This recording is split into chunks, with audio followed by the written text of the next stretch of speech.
Hare Krishna. Himanshu, you can go ahead with this. Okay. Hare Krishna, brothers.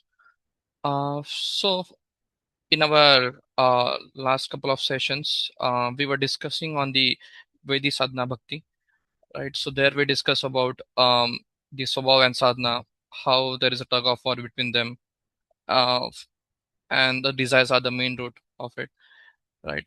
So when we discuss about this Swabhav and Sadhana, so Prabhuji gave us a walkthrough that, no, are there any scriptural proofs for it? So then for those proofs, Prabhuji no quote give examples from the Bhagavad Gita 3.33, where no Krishna says that no even a man of knowledge he acts according to his nature. So all living entities are acting up according to their nature. So here the knowledge which is described is the Shraddha, and the nature according to which he acts is the Swabhav, right? So no, then we discuss like aren't they afraid about it? So they are not afraid because the Swabhav is so strong that they are forced to act according to it. But there is still the free will which they have, but due to this strong conditioning, they act according to it. Then now we discussed in the next look about the rag and dvesh, which are the primary obstacles. Um, then we discussed that what's the hope for it.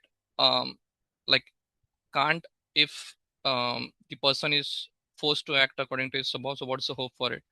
So then in the Bhagavad Gita 10.10, no, Krishna says that no, he gives the intelligence to his devotee who constantly desire to be with him and worships him with um, great love.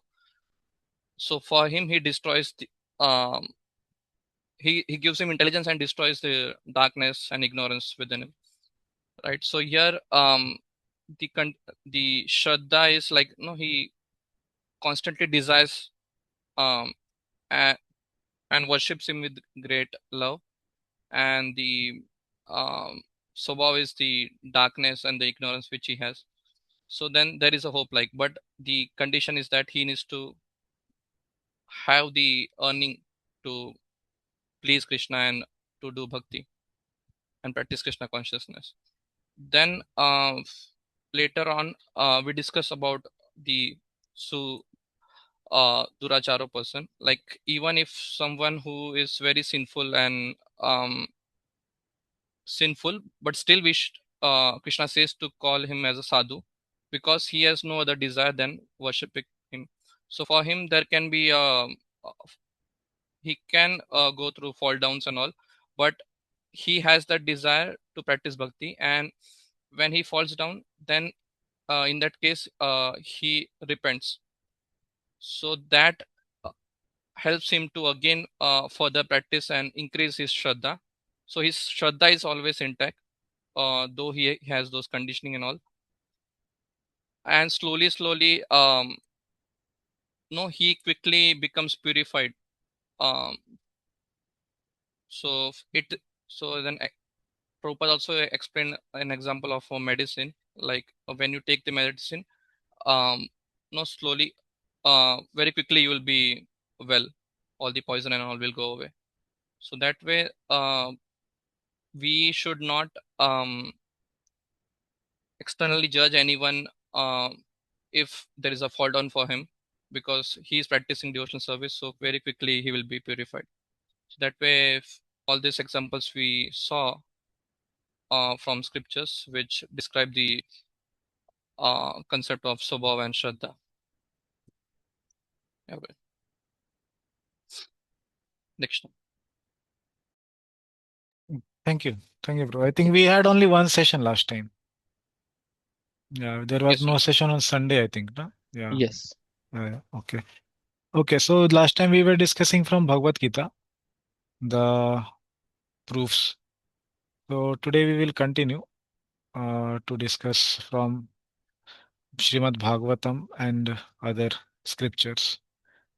We will start with prayers. Om Agyantimirandhasya Gyananjana Shalakaya Chakshunmilitam Yena Tasmai Shri Gurave Namaha Shri Chaitanya Manobhishtam Sthapitam Yena Bhutale Swayam Rupa Kadamahyam Dadati Swapadantikam Vandeham Shri Guroho Shri Yuta Padakamalam Shri Guruna Vaishnavamscha Shri Rupam Sagrajatam Sagana Raghunathanvitam Tam Sajivam साद्वैतं सावधूतं परिजनसहितं कृष्णचैतन्यदेवं Shri Radha कृष्णपादान् सहगना Lalita श्रीविशाखान्वितांश्च नमो विष्णुपादाय कृष्णप्रेष्ठाय भूतले श्रीमते भक्तिवेदान्त स्वामिन्निति नामिने नमस्ते सारस्वते देवे गौरवाणी प्रचारिणे निर्विशेषशून्यवादी पाश्चात्यदेशतारिणे नमो महावदान्याय कृष्णप्रेमप्रदायते कृष्णाय कृष्णचैतन्यनाम्ने गौरतुषे नमः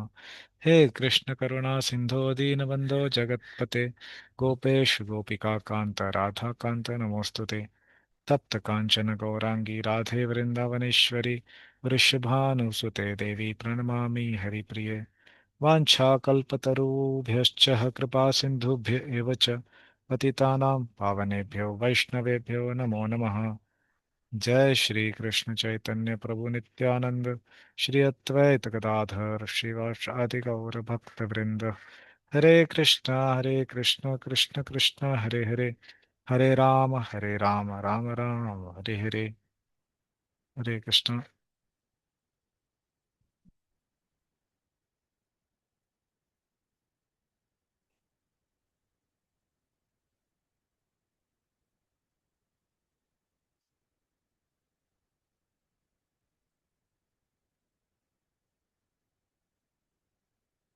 Is it visible, the slide?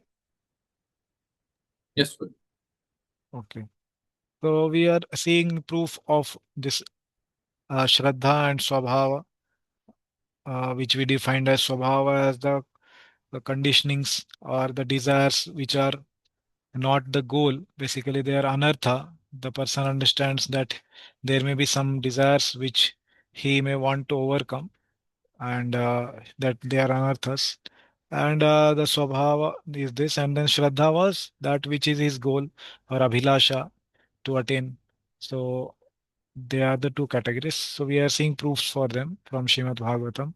So here we come to sixth canto, where Parikshit Maharaj speaks in a response to the proposition of Sukdev Goswami. Basically, just before sixth canto, what has happened is Sukdev Goswami has described the structure of the universe according to the Vedic cosmology.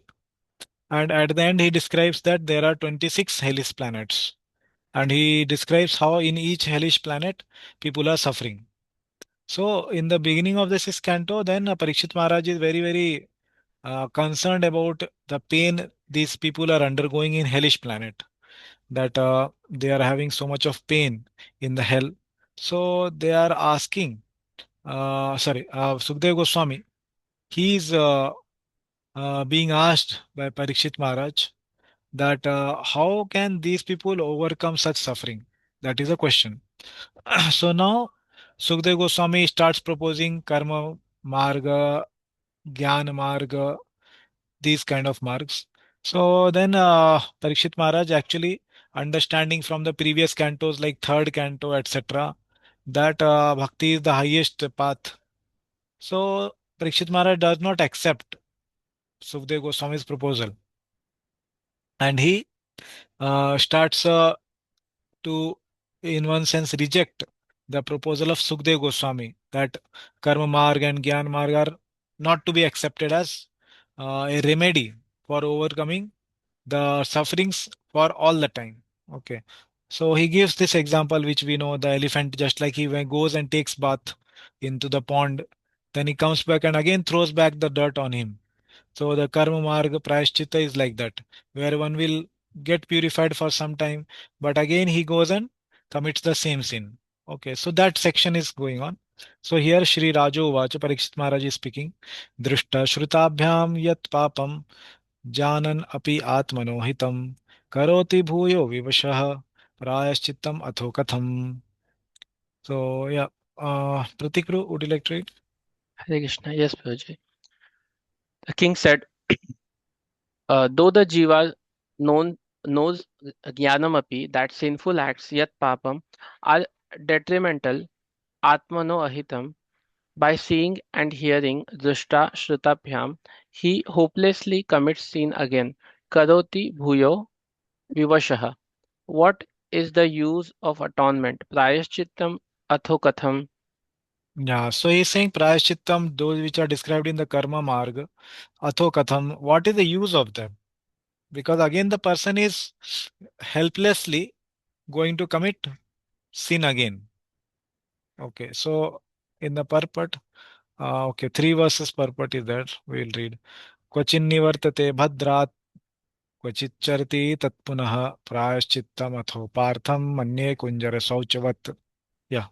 After withdrawing from sin, kvachit nivartate abhadrat, one commits the sin again. Kvachit charati tat punaha. I therefore think atho manye atonement is useless. Prayashchittam apa artham. Like an elephant bathing. Kunjara sauchavat. Yeah, so that same thing we discussed, that after doing the sin, getting purified, then again one commits the sin, like an elephant bathing. Yeah. Sakrinmana Krishna Padaravindayo Niveshitam Tadguniragi Yeriha Nateyamam Pasha Tatas Bhritaschap Tadbhatan Swapne Pipashyanti Hi Chirna Nishkritaha. Persons, yeah, who only once absorbed their mind, Sakrit Manaha Niveshitam, in Krishna's lotus feet, Krishna Padara Vindayo, even in dreams, Swapne api, or even though the mind still has material attraction, Tad Gunat Ragi, do not see, na pashyanti, the servants of Yamam, Pashabhrita Tad Bhatan, since they have accomplished all atonement, Chirna Nishkritaha, by that remembrance implied. Yeah, so now earlier verse was talking about those who are karma kandi and karma marg they have followed. So they will be like an elephant again committing the sin after atonement. And now here the discussion is about those who are devotees of Krishna. How? Because there are people who are absorbing their mind into Krishna's lotus feet. Okay. So even in dreams, they will not have to see Yamraj or Yamdutas. Okay, why? Since they have completed what? All atonement. How did they complete? By absorbing their mind in Krishna's lotus feet. Okay, by that remembrance. Ah, yeah, please read. This purification does not depend on a solid basis of bhakti. Even once remembering the Lord is sufficient. What to speak of many times? Even thinking that the mind, even thinking with the mind is sufficient. What to speak of hearing or uttering the name of the Lord? The mind, which is materially attracted, tad gunaragi, is sufficient. What to speak of a mind without material attractions? Yeah. So this purification does not depend on a solid basis of bhakti. Okay. So previously what was being told, karma marg. Okay. So that is not obviously dependent on basis of bhakti. Then the person engages into the sinful activity again. Okay. So in this verse is being said, once remembering, Sakrit Manha Krishna Padaravindayo, Sakrit, even once. Where is the mind invested? Nivesitam Tadgun Ragi Yeriha. So even once the mind is being uh, focused on the lotus feet of Krishna, then that is sufficient. What to speak of hearing or uttering the name, chanting the names? So they will have much more effect than this. Okay. Just remembering has the effect that the Yamadutas will not come in the dreams also. What to speak of speaking, uttering those things like that. The mind which is materially attracted, Tadar guna ragi is sufficient. Okay, what to speak of a mind without material attractions? Even a person whose mind is attracted towards some sinful objects or attractive objects, that is also sufficient. That mind remembrance is itself sufficient. What to speak of mind which is free of such attractions? Okay, that is what Vishwanath Chakravarti is saying. Yeah, continue. Thinking even in dreams is sufficient, what to speak of actual meditation. Such persons have accomplished all atonement, nishkritaha. From this statement, the following should also be understood. If a devotee practicing pure bhakti happens to commit sin again, it is like the bite of snake without fangs. Yeah, so even thinking in the dream is sufficient. What to speak of actually uttering? So that is the power of holy name. So such persons have accomplished all atonement. Nishkritaha. Okay. From this statement, the following should be understood. What? That if a devotee, okay, what kind of devotee is he? Practicing devotee. What does he practice? He is practicing Uttama Bhakti, pure Bhakti. Okay. So that is the section we are discussing. Okay. So this Uttama Bhakti he is trying to practice. Happens to commit sin again. Okay. If due to some uh, past conditioning, he happens to commit sin again. It is like the bite of snake without fangs. Okay. So not knowingly, not planningly committing sin, but by chance, if he happens to commit sin by the force of his conditioning, then that is like the bite of a snake without fangs. It won't have any bad effects on him. Yeah, continue. Those sins have no significant effect. That condition would should not be compared to the elephant taking bath. The karmi who again commits sin, it is said, Apichetasu duracharo bhajate mam anyanyabhak sadhureva samantavya samyak vyavastito hi sah. Even if the most sinful person worships me with no other desire than to please me, I consider that person to be my devotee, as he has fixed himself completely in me. PG Yeah. 930.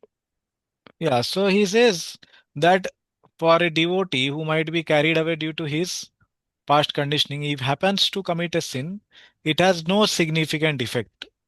Example is given of biting of a snake without fangs. So that condition should not be compared to elephant taking bath, the karmi who again commits sin.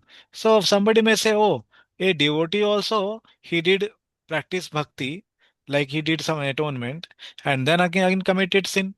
And Karmi also he did some atonement. He went to some particular puja he did or atonement he did. He went to church like Prabhupada says, and he did some pay some money as an atonement. Then again he is commits sin in the Monday. Friday he pays, and then Monday again he commits the sin. So is it like that? Because bhakti also we see people practice bhakti and then again commit sin. Then again practice bhakti again commit sin. So it seems similar. So Vishwanath Thakur is saying that this condition should not be compared to the karma yoga or karma marga, where it's like elephant taking bath. But in bhakti, what is the shloka then? That we already discussed last time. Apichet suduracharaha.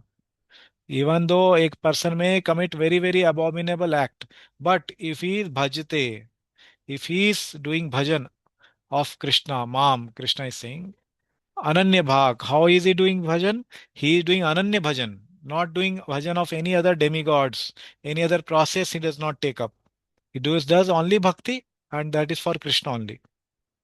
Okay, and not having any Anya desire, Anya Bilashita Shunyam. If he is doing bhajan in that way, then he should be considered sadhu. Only a sadhu. Okay, nothing else. In all his portions. Not that when he commits sin, he is asadhu. Okay, not like that. Sadhurev samantavya samyak vyavasthito isa. He is nicely situated in my bhajan, bhajate. Yeah. So that is the point that a devotee's committing sin is not considered to be like the karma yoga practitioner committing sin. So for a devotee, his shraddha is what main thing is seen by Krishna. And his swabhava is like the fangs of the snake. Okay, snake without fangs basically. Okay, which does not have any effect. And in time, the swabhava will be nullified like that by anartha nivritti. Now, third canto, there is a verse we will read from seventh chapter. Yascha mudtamo loke, yascha buddhe param gatah, tav ubhau sukham edhete, klishyanti antarito janah. Okay, yeah. Sarveshri Radhika Mataji, you want to read? Yes, Prabhuji. He who is the most foolish in this world, and he who has attained the Lord beyond matter, increases happiness, whereas others just suffer. Yeah, so klishyanti antarito janah. This antarita janah, these people who are in between, okay, they will just suffer. Klishyanti. So those who are in between. Then who are the other two sides? So most foolish is the first person. And he who has attained the Lord, who has attained prema, he has got the attainment of the Lord, they are most happy. These are two extremes. Okay. So those who are in between these one and two, they will only suffer. Klishyanti antarito jana. That means those who are practicing devotee. Okay. The most foolish are like the materialist. They think the body is all in all. Those who already attained the stage of prema, they are also most happy. Okay. So the materialist, he has no knowledge of Krishna consciousness. So in ignorance, they are complete ignorance. So they are also like happy. Ignorance is bliss, we say. Correct. Many times people sleep too much. They think I'm enjoying. So ignorance also seems to be bliss. So like that here is being said. Okay, Klishyanti antarito janaha, those who are trying to overcome materialism, at the same time trying to attain prema. For them, there is only suffering. Okay, these are sadhaka. What kind of suffering? This suffering is the same, the two side tussle. Okay, that we saw between Shraddha and Swabhava. The tussle between the Shraddha and Swabhava is the suffering indicated here. We will see here. Yeah. Mataji, please read. Until now, I have been drowning in the sorrow of doubt because of ignorance. This is expressed in this verse. A person who is the most foolish, like an animal, Mudhatma, whose intelligence is engaged in enjoying material objects and ignoring the suffering and suffering, and another person who has achieved the Supreme Lord, who is beyond Param, matter, Buddhe. These two persons increase happiness by deriving bliss from either material objects or the Lord without suffering. So one is deriving object from matter. He is the most foolish. But he is also trying to enjoy. And other one who has attained prema. He is deriving from the spirit, the happiness. But those who are in between, they are suffering because they have not yet attained the spiritual thing. And they have not yet given also the material thing. So they are in between, Klishyanti. Yeah, please read. He who desires to reject the material world by examining the suffering cannot accomplish this without attaining bhakti. He who is between these two, Antarita, suffers in the ocean of doubt by not having either type of bliss. Sure. So he who desires to reject the material world. By what? By doing his sadhana. And he has examined the suffering of material enjoyment. And he knows I have to do bhakti. So he is doing the sadhana. So he is the person who is in between these two. And what is his position? He is suffering. What suffering into what? Ocean of doubt by not having either types of bliss. I have given up material bliss. I have not yet attained the spiritual bliss also. Like that. Okay. Any questions till now? What we discussed?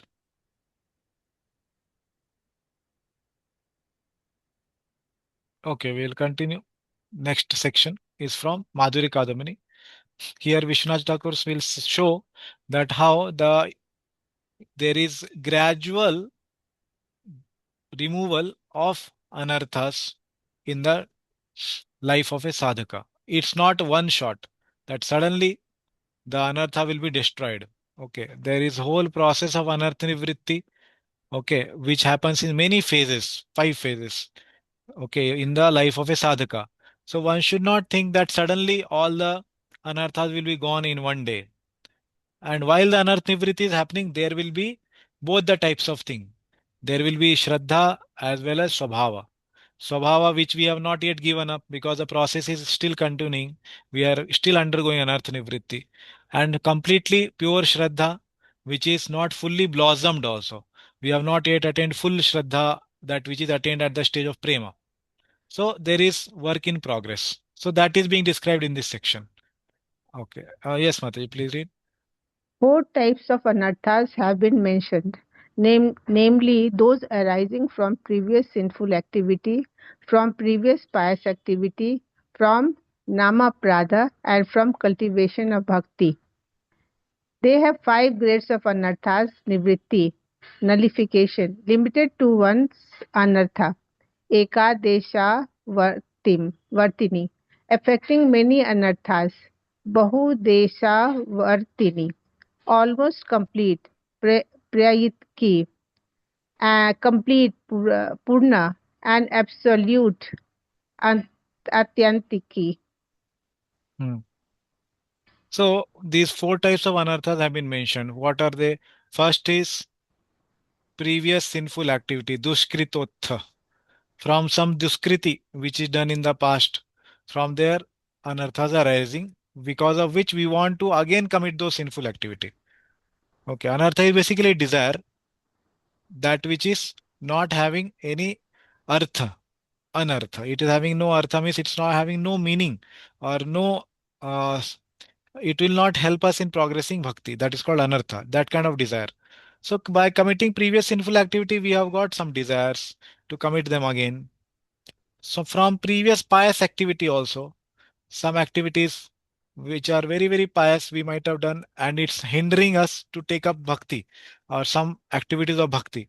Like some devotees may have a very good culture of not accepting the leftover of some other person. Correct. They will not want to eat. But when they come to bhakti, they carry over this pious activity. And when there is Mahaprasad of Guru or very senior uh, devotees, then they may also hesitate to accept those leftover also, because it is told by Krishna also. We read in Bhagavad Gita, Yat Yamam Uchishtam Paritushnam, that which is having rasagataha, taste is gone, and more than 3 hours, and that which is the leftover of others, those things are considered in tamoguna. But when it comes to the Siksha Gurus, Diksha Guru, those are spiritual personalities, for them these rules does not apply. Their Mahaprasad is like very, very spiritual. Correct. So Bhakta Bhukta Avashesha also, correct. That is also one of the Mahabal, it is told. Correct. So here, that pious activity or by the pious nature of not accepting the leftover of any other person can become a obstacle in accepting the remnants of very, very elevated personalities. So that also can create some anartha actually. And from nam aparadh, committing aparadh, that can create anarthas. So anartha means basically it is going to come in the form of these 6 things: lust, anger, greed, envy, illusion, pride. Okay, these things are the anarthas. The desires form into these 6. Okay, and also by cultivation of bhakti, some anarthas can come. What are they? Like by doing bhakti, okay, not sorry, cultivation of bhakti means improper cultivation here. Improper cultivation of bhakti, when one does, by bhakti one will get post, position, pride, one may get because of that. Or when one gets some donations, the money, then some ulterior motives can arise. So these things can be considered as the anartha, which came. Why did it come? It came because one did actually bhakti. So because of that, he got the puja, lava, and pratishtha, the followers, which can be a cause of his anartha. Okay, it can generate some anartha into him. So these are the categories of anartha, and these are the five grades, the five steps in which the nullification happens. So that we will see in this slide. A table is there. So Ekdesh Vartini means it is very, very less, like almost less than 25%. That much nullification of anartha happens, limited to one anartha, like lust, anger, pride, envy, illusion. Okay, all these things, everything is not gone, but any one of them little bit is eroded or nullified. Bahudesh Vartini is like somewhere 25 to 75. Sorry, 25 to 50 we can consider. Prayaki is almost 75% is told. Okay, almost complete. Prabhupada said 75%. Prayaki. Purna means 100%. Complete nullification. All the anarthas are gone. But still we see when still as all the anarthas are gone, sometimes they still come back. Like we see in the case of Bharat Maharaj. He was at a very elevated stage, but again he got an attraction for the small deer. So even after that there is a stage more than 100%, which is absolute. Then the anarthas cannot come back. Okay, so that's why there are five stages in which the nullification of anarthas will happen. It does not happen overnight. So what we are trying to say from here is that the conditioning or the swabhava which we have, that suddenly will not go away in one day. It will take gradual time to go away. Nullification will take time. Okay, this is the biggest phase in the life of a devotee in bhakti. That is anartha nivritti. Okay, and here is a chart which shows that which anartha go away in what stage. So first is those anartha which arise from duskriti, past sinful activity. So anarthas are the desires which we get to again commit the sin. By doing bhajan kriya, it's destroyed almost 75%. Just in bhajan kriya.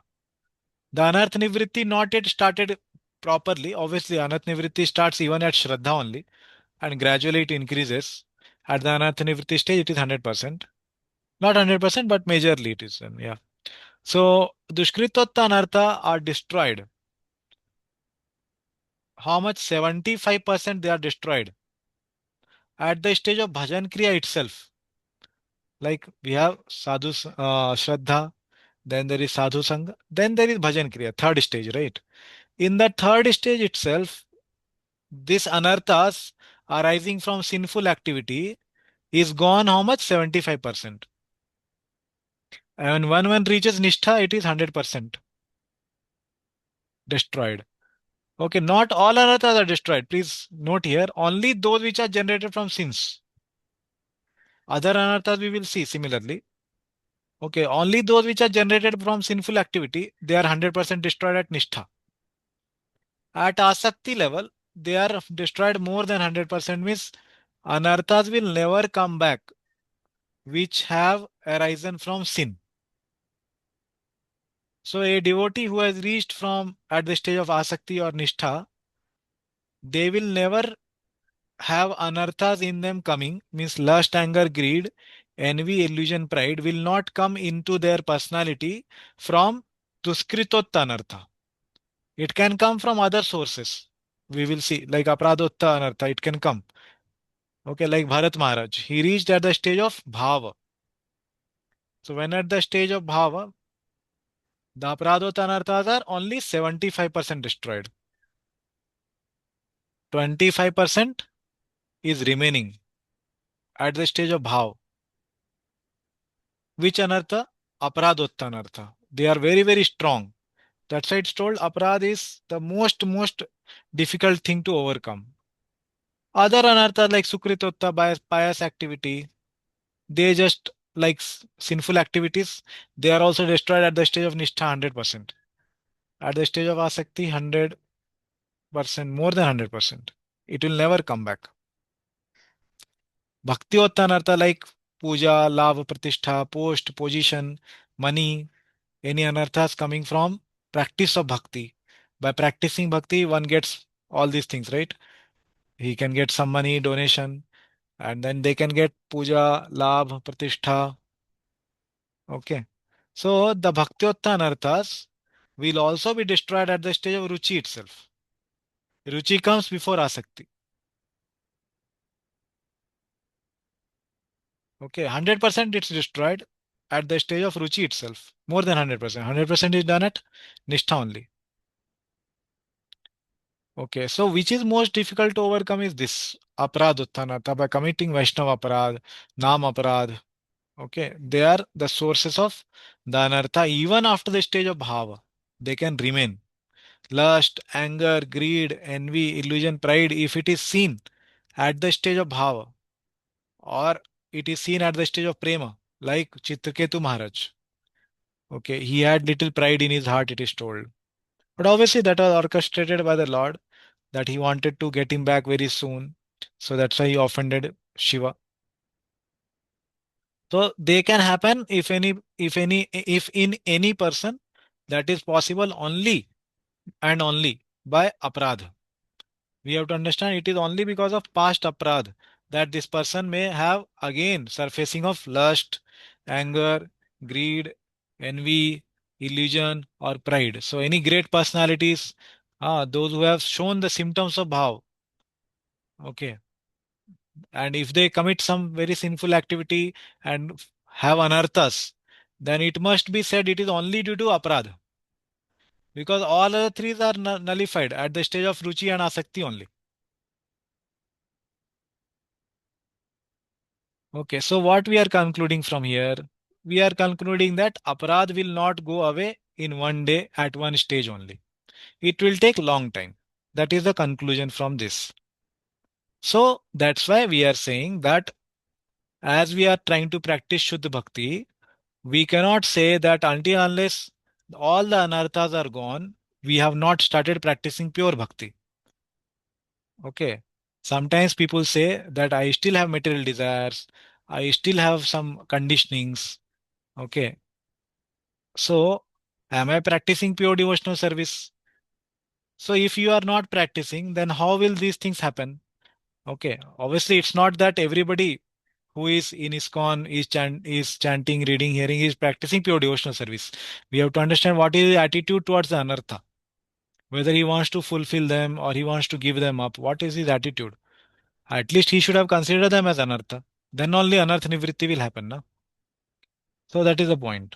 So if somebody is trying to practice Shuddha Bhakti, Anyabhilashita Shunyam, Gyan Karmadi Anavritam, Anukulyena, Krishna Anushilanam, if he is trying to do all this, then we have to understand that this practice of bhakti gradually will remove the anartha.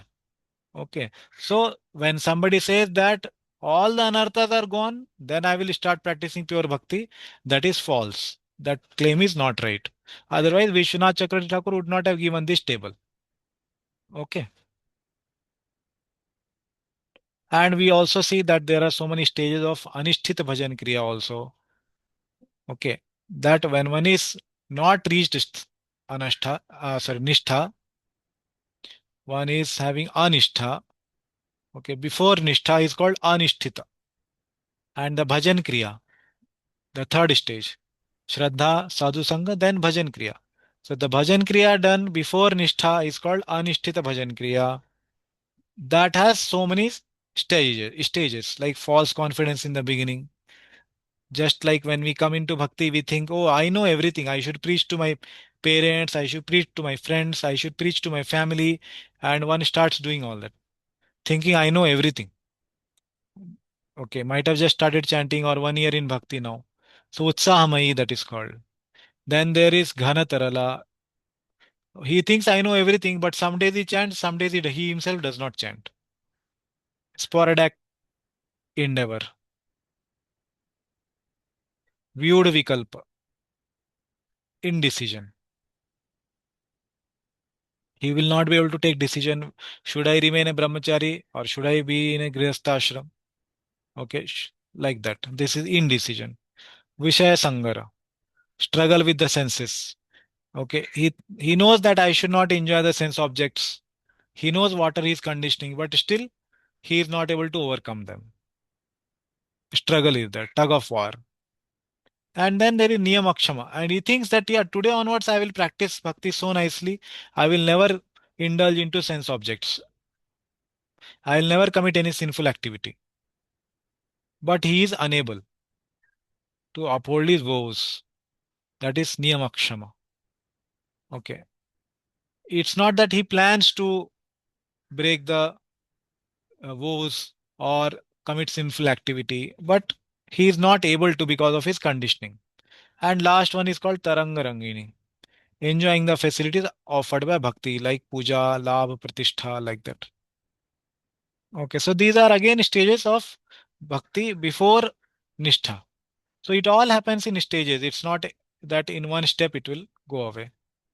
So now we will see the last part of this presentation.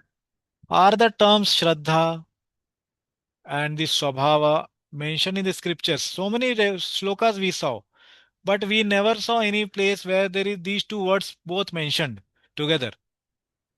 Shraddha is mentioned some places. Swabhava is not mentioned any of the places. So are these terms coined by just our mind or are they present in the scriptures? And that too in this context which we are discussing. What is the context we are discussing? The context we are discussing is that in practicing bhakti, one will have his conditioning or swabhava. And also at the same time, he has a shraddha, pure shraddha, for practicing pure bhakti. And at the same time, he has anarthas. Both he will have at the same time or conditioning. So in this context, is these two terms used in scripture anywhere? Let's see. So this is a reference from Jaiva Dharma, a book written by Bhakti Vinod Thakur, very famous book. So here he says, we will read this. Okay, Nimai Rajendra Prabhu, you want to read? Yeah, so Very good. before you start, I will just give a context what is happening. So this is a conversation between a person who is asking some questions, counter arguments, and a Vaishnava, sannyasi, Babaji, who is answering him. Yeah, please read. Chudamani. What is Tatvika Shraddha? Vaishnodas Babaji. Simple, simple guileless faith in the Supreme Lord and consequently sincere bhakti rendered to him is known as Tatvika Shraddha. Tatvika Shraddha. A sincere candidate is given eligibility to perform bhakti by this Tatvika Shraddha. Chudamani. Some persons have developed faith in the Shastras but lack a noble nature. Are they fit candidates for bhakti? Yeah, so Chudamani is asking various questions. First question is, what is Tatvik Shraddha? Tatvik means as it is, Tattva. Okay, like that. Factual, Tattva. Tatvik Shraddha, faith. Or it is also called Shastri Shraddha, faith which is based on Shastra. Okay, Shastri Shraddha. Both are same. Factual faith, actual faith, like that. So he is answering simple, guileless faith. Simple faith in what? Supreme Lord. And consequently, sincere bhakti rendered to him is known as Tatvik Shraddha. How did this faith come? By associating with devotees by Agyat Sukriti. Okay. And how do we know this is Tatvik Shraddha? Because it is based on studying the scriptures, hearing from his guru, Siksha Guru, Diksha Guru, who teach according to the scriptures. And such a person will not give up bhakti easily until unless he commits some very, very great offense. So a sincere candidate like this, who is having Tatvik Shraddha, is given eligibility, means adhikar. For what? Adhikar to perform bhakti. Which bhakti? Uttama bhakti. Okay, what is the qualification for performing bhakti? Mat Katha Shraddha. Okay, So he should have Shraddha in Mat Katha Shraddha Adav, okay, etc. So 11th canto, this verse says. We will see the definition. So he is having Nirvinna. Nirvinna Sarva Karmashu. Okay. Jat Shraddho Astu Yah Puman. Bhakti Yoga Asya Siddhida. It will come. The definition of Shraddha. What is Shraddha? What is the qualification for Bhakti? Is Shraddha. You should have faith in Bhakti, basically. Jat Shraddho. Okay. Jat Shraddho Mat Kathasu and Nirvinna Sarva Karmashu. Okay. He should have got detachment from material enjoyment, like that. He should not be pursuing material enjoyment, basically. Then second question he asks now. But some persons have developed such faith in Shastra, Tatvik Shraddha, Shastri Shraddha, they have this, but lack a good noble nature. Means they commit some sins. Are they fit candidates for bhakti? That is the question. That is our discussion, right? Okay, they are doing sins because of their anartha. This represents anartha or the swabhava, conditioning. But at the same time, they have shraddha also. So are they fit candidates for bhakti? Okay, that is a question. Yeah, please read. Vaishnava Das Babaji. One's type by nature, Swabhava, is definitely not applicable to the eligibility to perform bhakti, which is solely dependent upon Tattvika Shraddha. Kindly deliberate upon the following verses from the Srimad Bhagavatam, 11th canto, 20th chapter, 27 to 30, 32 and 33. Yeah, so he's saying one type by nature. Okay, Swabhava. This word is used here by Vaishnava Das Babaji. Basically, Bhaktivinoda Thakur is writing this word. So here we got the proof that Swabhava word is used in Shastra by our acharyas. Okay, this is not our own terminology which we are putting here. Okay, this is used by previous acharyas. So what is the definition of Swabhava? Is one's type by, he's saying nature basically. Okay, the nature which one might have got by so many lifetimes which he has accumulated it by the experience in material world, by the three modes. Sattva guna, Rajoguna, Tamoguna. He came in touch with so many things in this material world, so many lifetimes. So he developed some nature based on the three modes interaction. He likes something, he does not like something. He has attraction for something, he does not have attraction for something. He has some repulsion from something. So that nature he has developed. Okay, Swabhava he has developed. So he is saying one's type by nature, Swabhava, is definitely not applicable to the eligibility. One's adhikar has nothing to do with his Swabhava to perform bhakti. Then what? Which is solely dependent upon Tatvik Shraddha. Only on Shastri Shraddha is his adhikar based for practicing bhakti. So now tomorrow if anybody says to us that Arey, you have so much anartha, you have so much of material desire, okay, and how we are saying that you are practicing Shuddha Bhakti? So we can show them this reference. That here Bhaktivinoda Thakur himself is saying that a person may have some particular nature. What kind of nature? Here he told previously, the question says they don't have a noble nature. They have some sinful activity they are doing, and further it will be more clarified. The eligibility to perform Uttama Bhakti does not depend on this sinful nature. What it depends on? The Shraddha, Tatvik Shraddha, Shastri Shraddha. So he is saying now you think upon, he is giving himself a reference. The following verses from Shrimad Bhagavatam. So this is a statement made by Vaishnava Das Babaji. So one cannot make a statement and just say this is true because I am telling. You don't know who I am. I am very great devotee. One cannot say like that. One has to always give a reference from the scripture. Okay, so Vaishnav Das Babaji being a great devotee still, he gives a reference from Srimad Bhagavatam. What reference does he give? So this is a very same verse which Krishna told to Uddhava, and which we saw in the beginning, and we saw how Krishna is telling his devotee, don't panic. Okay, just be happy and practice my bhakti. Jat Shraddho Matkathasu Nirvinna Sarva Karmashu. Okay, this sloka we saw in the beginning. That Veda Dukkhatmakam Kaman. This person, Veda, he knows that doing this sinful activity will lead to dukkha. But he is parityage, unable to give up. Parityage api anishwaraha. He is not able to give up. Then what is Krishna's instruction to such a person? He says, Tato, hence, bhajet mam pritaha. You do my bhajan. How? Pritaha, being happy. Shraddhalu Dhrida Nischaya, with complete faith, Dhrida Bhakti, Dhrida Nischaya. Okay, have faith, Shraddhalu. Jushmanashatan Kaman, Dukkha Darkamsha Garayan. He knows that this Kama is a source of all the Dukkha. Okay, for such a person, Krishna's instructions. So this we read previously. Yeah, he has awakened faith in the process of bhakti. He is disgusted with all material activities. He understands that sense gratification leads to misery. Still, he is unable to give up. Unable to give up sense gratification, he sincerely repents for engaging in such acts.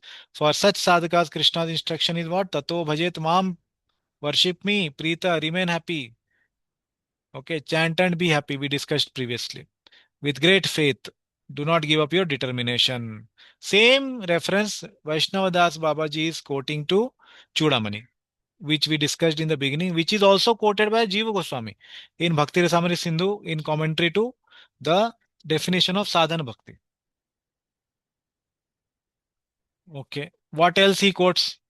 He is saying here, Proktena bhakti yogena bhajito ma skrin mune, ma sakrin mune, kam hridyaya nashyanti, sarve mai hridi sthite.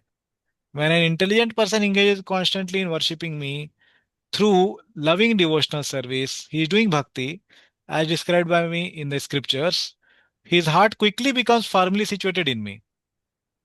Okay. What else happens? Kama, the material desires, where they are? Hridaya, in the heart. What happens to them? Nashyanti, they will be destroyed. Thus, all material desires within the heart are destroyed. For whom? For a person who is doing bhajana. Bhajato. What kind of bhajan? In which path? Bhakti yogena. He is doing bhajan in bhakti yoga. He is, then what going to happen? Kam hridaya nashyanti. You know, somebody may ask, how was he performing bhakti yoga? He was having calm in his heart. That is the path of bhakti. That calm in the heart is destroyed by bhakti only. There is no other process you have to do. Otherwise, bhakti would have told, first clean your heart and then come to me. Okay, there is nothing like that. Okay, yeah, please read. Chudamani, what if I do not accept the authority of the Srimad Bhagavatam, Vaishnav Babaji? We have simply presented the conclusion of all the Shastras. Shastra is one. Even if you do not accept the Bhagavatam, then the other scriptures will harass you with the same conclusion. Yeah, so he is saying, okay, maybe I don't have faith in Srimad Bhagavatam. So what to do? Then these are not to be accepted. He says, no, you don't accept Bhagavatam, no problem. Other scriptures like Bhagavad Gita and all, they will harass you with the same conclusion. What is the conclusion? That what was his original question? Chudamani's original question was that they lack noble nature. They are having sinful tendencies. So are they fit candidates for bhakti? That is his question. So he is saying, okay, you don't accept Bhagavatam. Bhagavad Gita and other scriptures will harass you with the same conclusion. Okay, so what did you say? Yeah, continue. We do not need we do not need to refer to many shastras. Simply consider what the Gita, a universally honored text, has to say. In fact, even the verse quoted by you at the onset of this discussion contains the same valuable teachings as we find in Bhagavad Gita 9 chapter 30 to 32. अपि चेत् सुदुराचारो भजते माम् अनन्यभाक् साधुरेव स मन्तव्य सम्यग् व्यवसितो हि सः. Even if a person commits the most abominable action, if he is engaged Hmm. in devotional service, he is to be considered saintly because he is properly situated in his determination. Yeah, so this shloka, this is a very shloka we saw as the proof that how one can actually practice bhakti if he has the faith in bhakti, and if he has some sinful activities being carried over due to his conditioning, suduracharo, he is saying, then he is still considered sadhu. The same reference is given by Vaishnav Das Babaji. Yeah, read. क्षिप्रं भवति धर्मात्मा शश्वत् शश्वत् शान्तिं निगच्छति कौन्तेय प्रतिध्यानीहि न मे भक्तः प्रणश्यति. He quickly becomes righteous and attains lasting peace. O son of Kunti, declare it boldly that my devotee never perishes.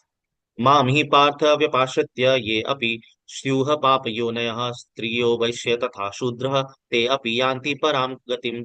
O son of Pritha, those who take shelter in me, though they be of lower birth, women, Vaishyas, merchants, and Shudras, workers, can attain the supreme destination. Yeah, so the same shloka, two continuous shloka 930-31 that we discussed already earlier. And another shloka he quotes, O son of Pritha, Partha, those who take shelter in me, though they be of lower birth, like Striya, Vaishya, Tatha Shudra, they will also attain supreme destination.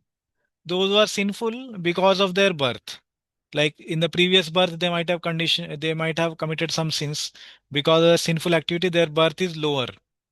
What are these? Women, Vaishya, and Shudra, like that. So even they can attain me. Yeah, continue. The purport of this is that a devotee who engages in bhakti, hearing topics of Krishna consciousness, chanting Harinam, singing his glories with ananyabhak, single-mindedness, even if he is addicted to many abominable illicit activities which go against the scriptural injunction, must be considered a sadhu because he is on the righteous path, being situated in devotional service. Yeah. So the question was, those who lack noble nature, can they be fit candidates for bhakti? That was the question. The answer is here. Okay. That if they have single-mindedness in practicing bhakti, okay, bhajate mam ananya bhak, not worshipping demigods, not practicing some jnana, some karma, then that person, even though he may be addicted to not one, many abominable illicit activities, which he is not wanting to do, obviously he is wanting to give it up, but because of his conditioning, he is not able to give up, which go against the scriptural injunctions, must be considered, not may be considered. It is must be considered. A sadhu, sadhureva samantavya, sadhu only. Okay, like that he is saying. Okay, so any questions till now what we discussed? So, as we told that there are proof for these two words, Shraddha and Swabhava in the scripture, that is here in Jaiva Dharma. Bhaktivinoda Thakur himself used the word Swabhava. Okay, and also used the word Shraddha in the word Tatvik Shraddha. Okay, so both the words are there, which we already saw. Okay, any questions before we go ahead?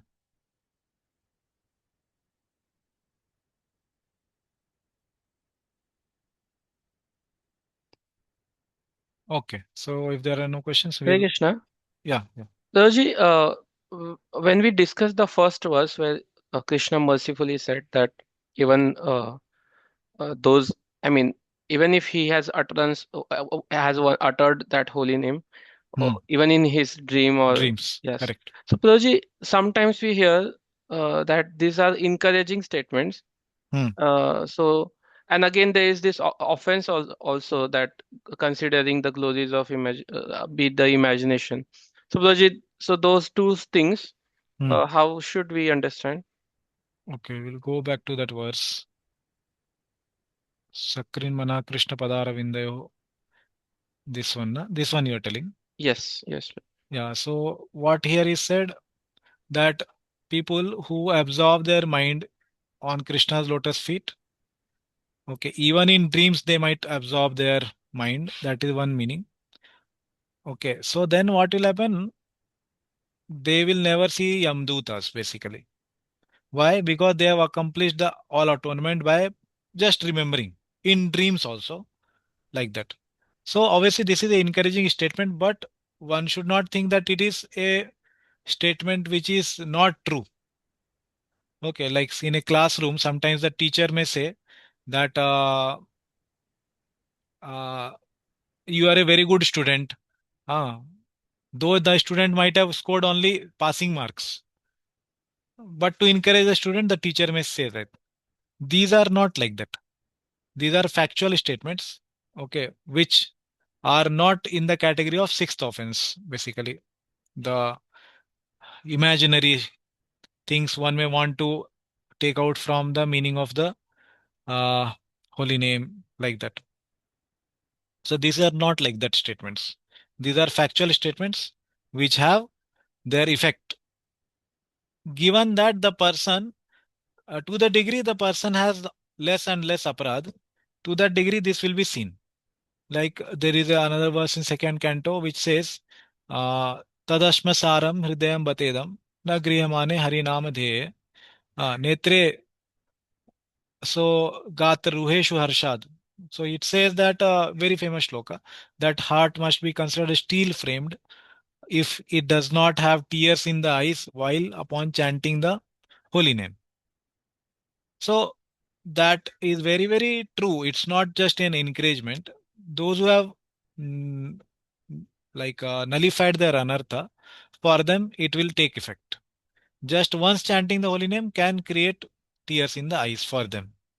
And even for a person who is just starting bhakti, he can be also showing that symptom if he has no anarthas, sorry, no aprad from the past life or this life. Like for example, Ajamil, he had no aparad previously committed. So for him, by once chanting the holy name, everything was destroyed, all sins activities. But I think last time we discussed how the holy name being a master, he is not happy when the servant actually commits aparad towards him. So he shows his mercy very gradually only, like that. So for our case, when we have committed aparad, we will not get tears in the eyes, and this also effect will not happen to us immediately. Okay. So they are not exaggeration. Okay, they are true, but it may not have immediate effect on us because we have aparad. Okay, not anartha. We are saying about aparad. Anartha is having anarth nivritti as showed here in the chart. Okay, like this. But aparad, I'm saying. When the aparad is there, then what happens is the holy name does not show because we have disrespected the holy name by committing nam aparad or aparad to the preacher of the holy name, that is our Siksha Guru, Diksha Guru, great devotees, or any devotee basically. Then that aparad will not lead to such results. Yeah. So they are not imaginary. Yeah, they are true. So, Prabhuji, Yeah, just want to show in the commentary of this. okay. We read the Vishwanath Thakur's commentary, right?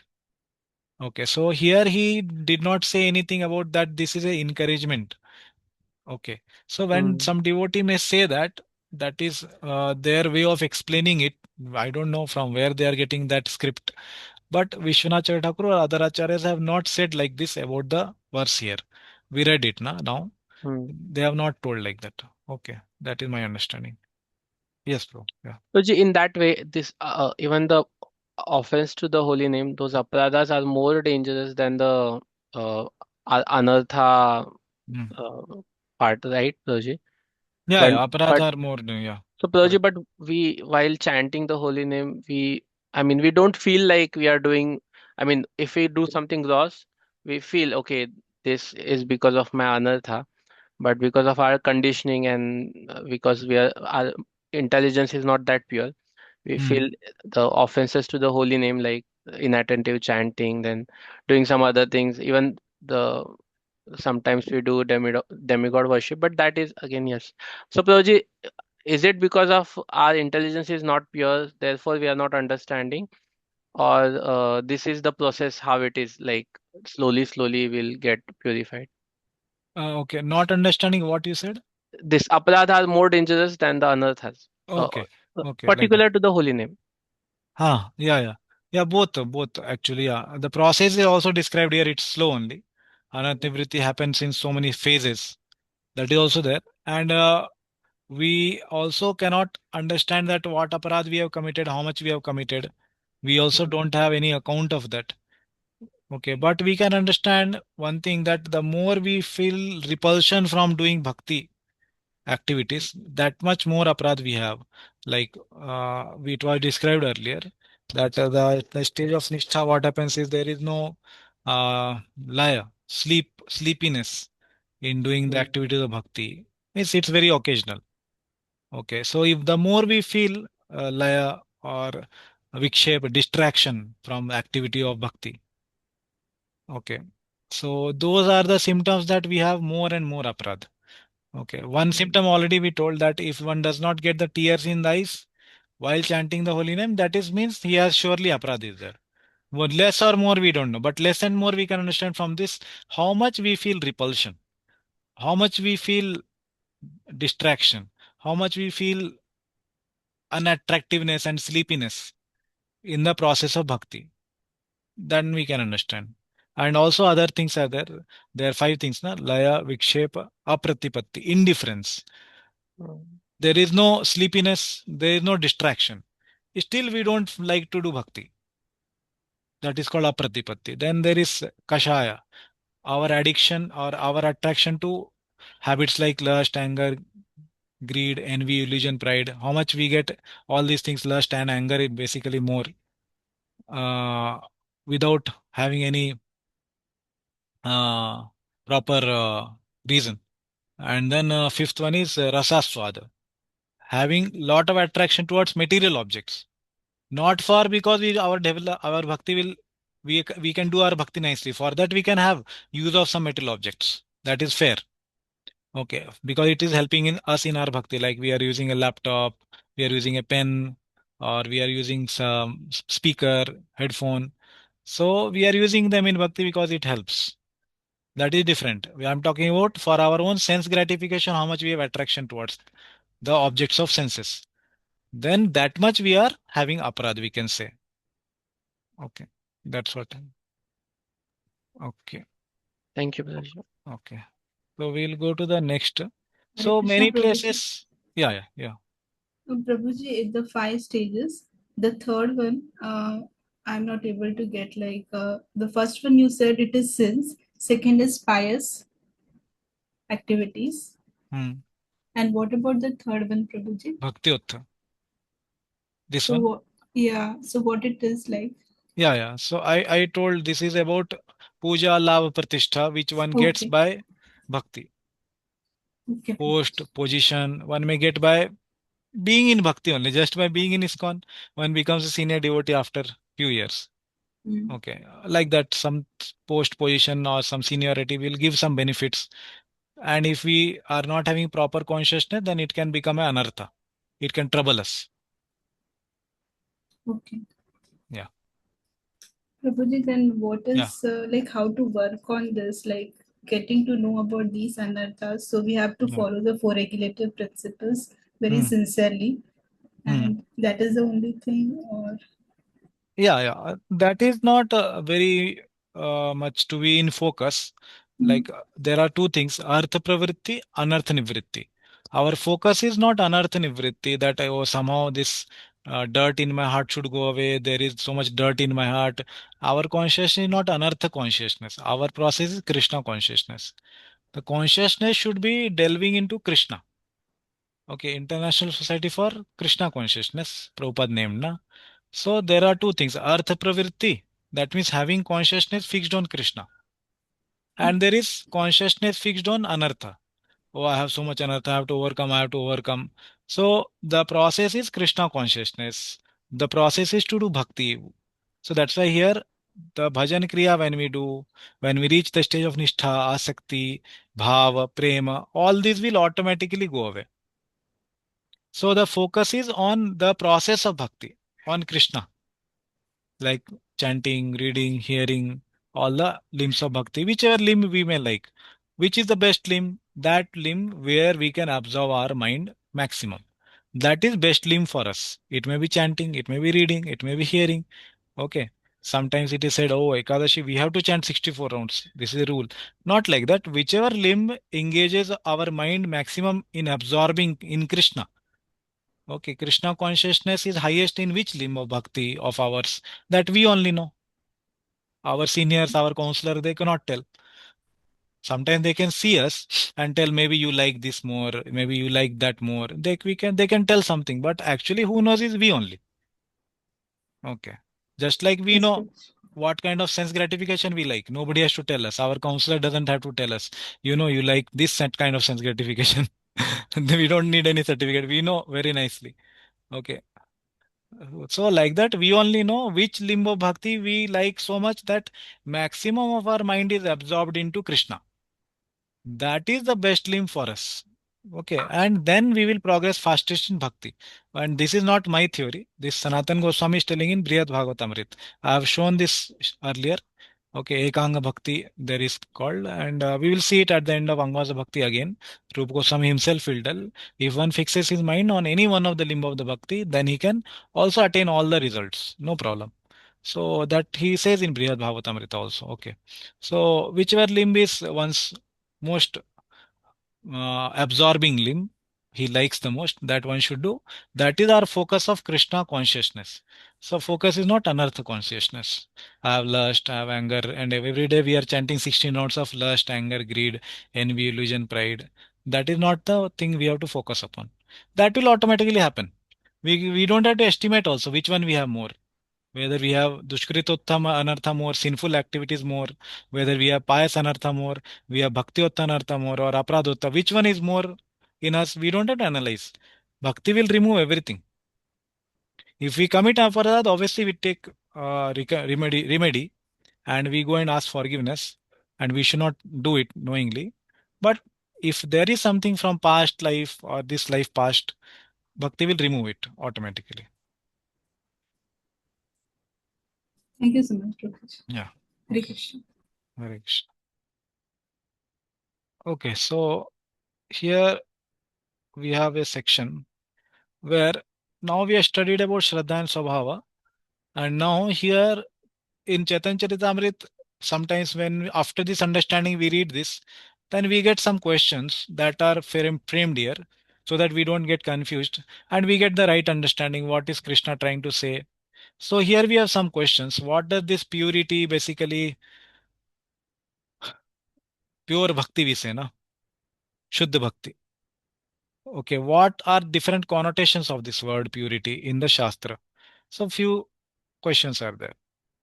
Okay, Jaya and Vijaya are pure devotees, but the four Kumaras are not pure devotees. What is the meaning of this purity?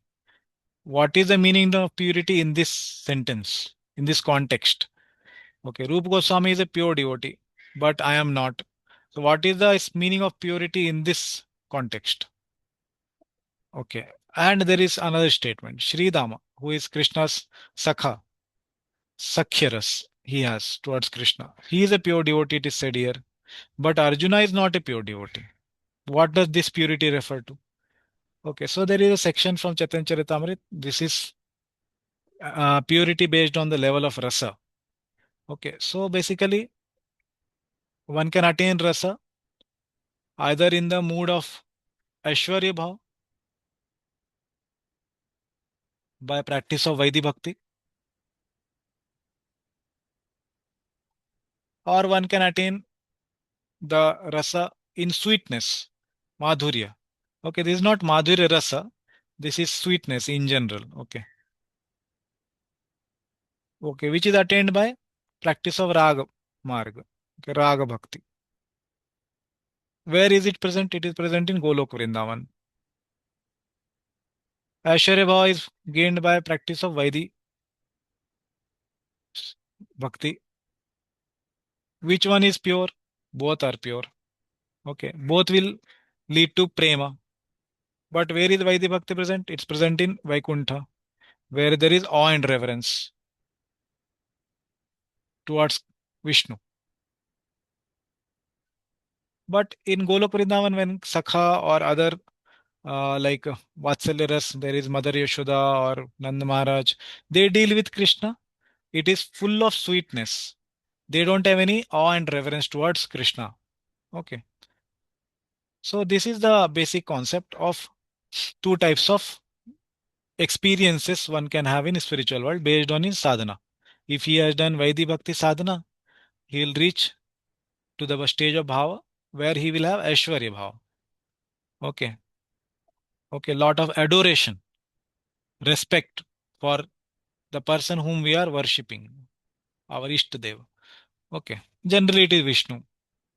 Okay. And for Krishna, generally if it is Raga Bhakti, then one reaches to Goloka where one has sweet relationship, Madhuri relationships in Dasiras, Sakhiras, Vatsaliras, like that. Okay. Is it clear? Anybody has any question on these two, what we discussed? Hare Krishna. Prabhuji, you said Vaikuntha they follow Vaidhi Bhakti. No, So no. Prabhuji, Vaidhi Bhakti one who follows, he goes to acha, Vaikuntha. okay, Yeah. okay, He reaches Vaikuntha. Yeah.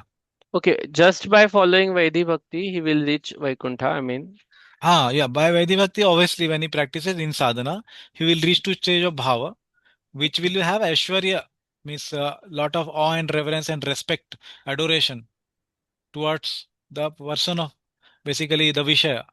It generally is Vishnu. Okay. One will reach to bhava and then one will also attain prema through that path. Okay. Then he obviously reaches to Vaikuntha. Okay. okay, Just at the stage of sadhana, he may not reach, okay, but yes, that is the yes, path basically. Okay. Similarly, Raga Bhakti is also sadhana bhakti. One who practices, he will reach to bhava and then prema, then obviously Goloka Vrindavan. Okay. So in Vaikuntha, Vaidhi Bhakti is not practiced. Okay. That is not the right statement. By Vaidhi Bhakti, practice, and when it matures, one reaches Vaikuntha.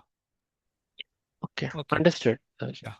So in Chaitanya Charitamrita, first basically Adi Lila, chapter 4, there are series of verses, okay, where it is said that here basically Krishna is saying, revealing his mind, okay, uh, before appearing to the material world, appearing in the material world. He says, Sakha Suddha Sakhye Kare Skandhe Arohan, Tumi Kon Bada Lok, Tumi Ami Sama. Okay, somebody can read. Yes, Gayatri Mataji, you want to read? Yes, Prabhu.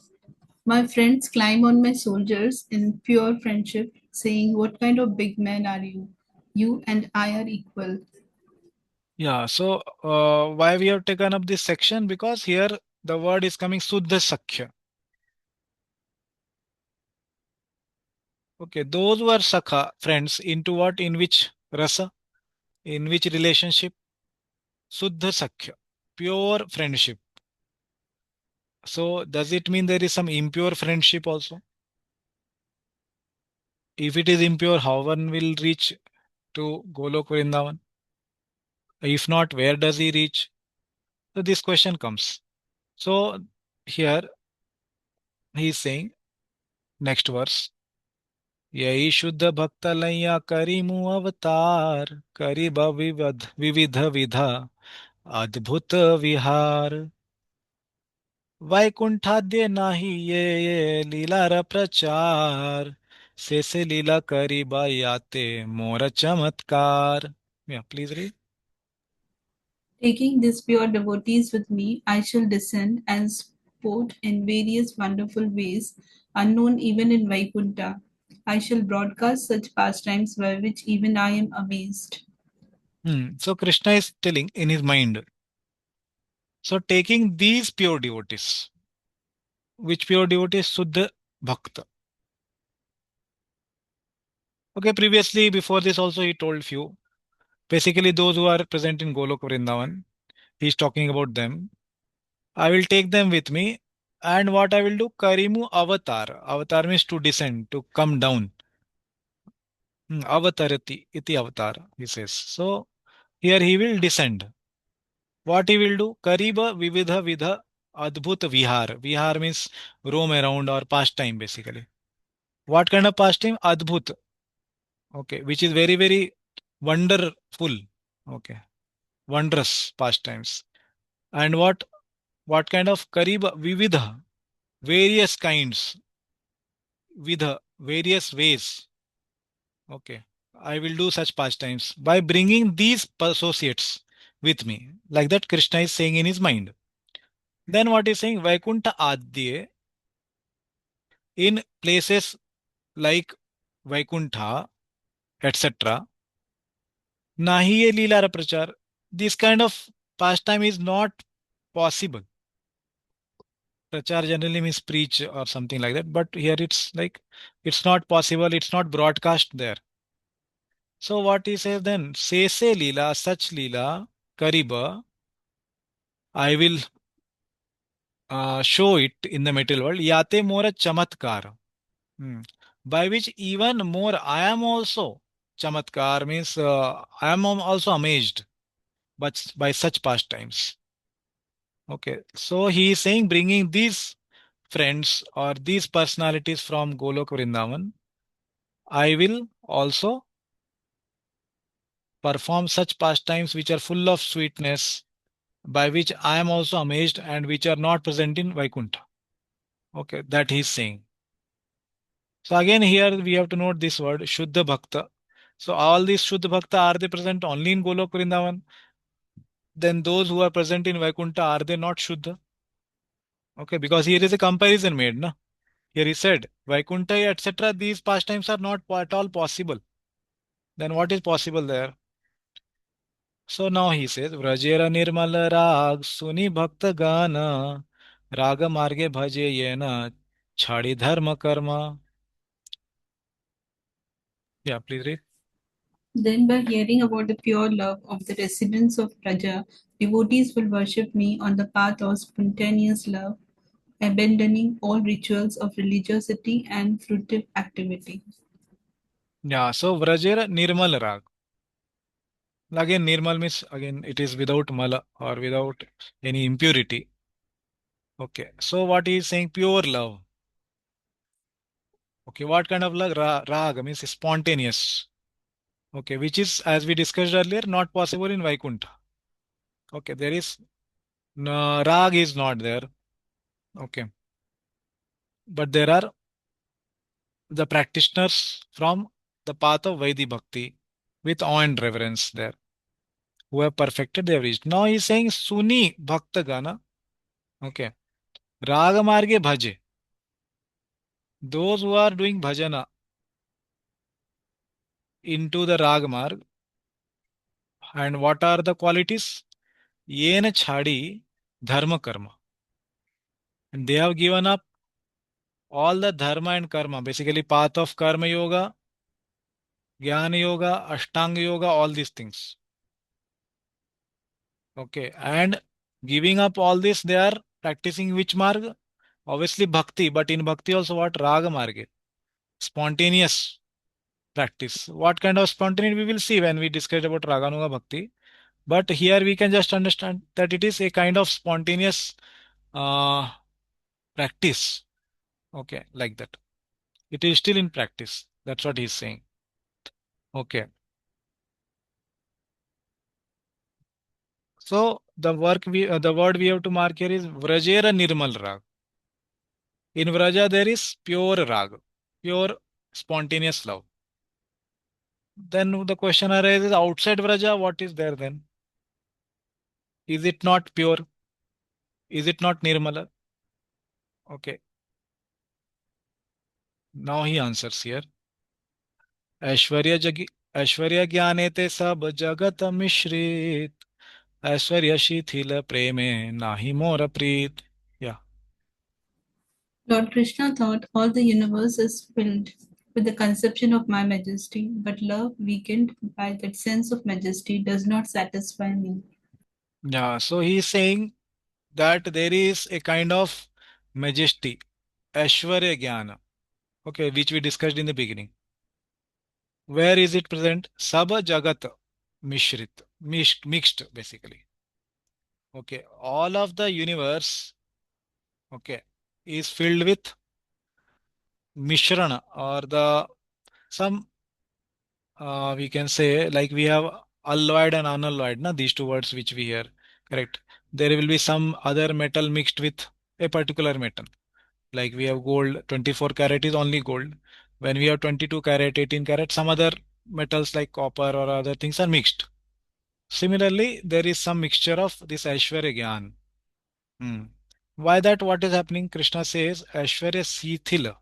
Shithil means stagnant. Okay, which becomes stagnant by what? Or weakened here. Prabhupada has translated. It has become weakened by the sense of majesty. And what happens because of that Sithila Aishwarya? Prema, which is generated from that path, which is Vaidhi path, Nahi Mora Preet, Krishna is saying, does not satisfy me. So what kind of mixture did Krishna talk about previously? Now he told Nirmal Rag, there is no mixture of any mala basically. What he's talking about is this Aishwarya Gyan. Okay, this is the mixture.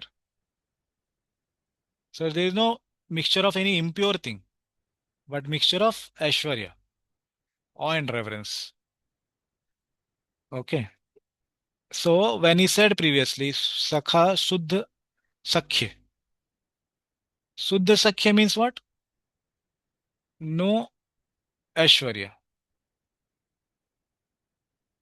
Okay. Aishwarya is absent into them. Okay. What is present? Only raga, spontaneous love, sweetness. So that is what is being referred here by Krishna. Otherwise, one may think, oh, they may be impure outside Raja. Okay, that is not the case. They are also pure, but there is a mixture of Aishwarya Bhav. That's what is indicated by this. Okay. So, when we go back to the first slide, now we see this statement. Sri Dama. Okay, so he is present in where? Goloka Vrindavan. He is a pure devotee, but Arjuna is not. So when Arjuna is said to be not a pure devotee, what is being referred here? Is he not, is he having some anartha or what? What is being referred here? What is the mixture?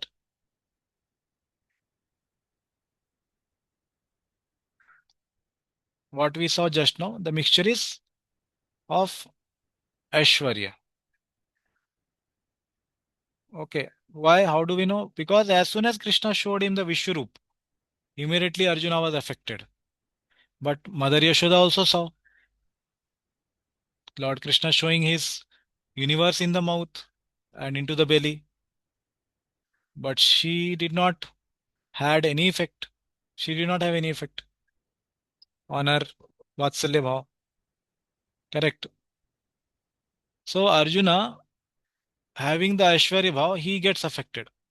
Similarly, Mother Devaki, when she saw that Krishna defeated this wrestlers, Chanur, Mushtik, Shal, Toshal, and also killed Kamsa, then immediately she got a thought, oh, Krishna, he is not my son, he is God.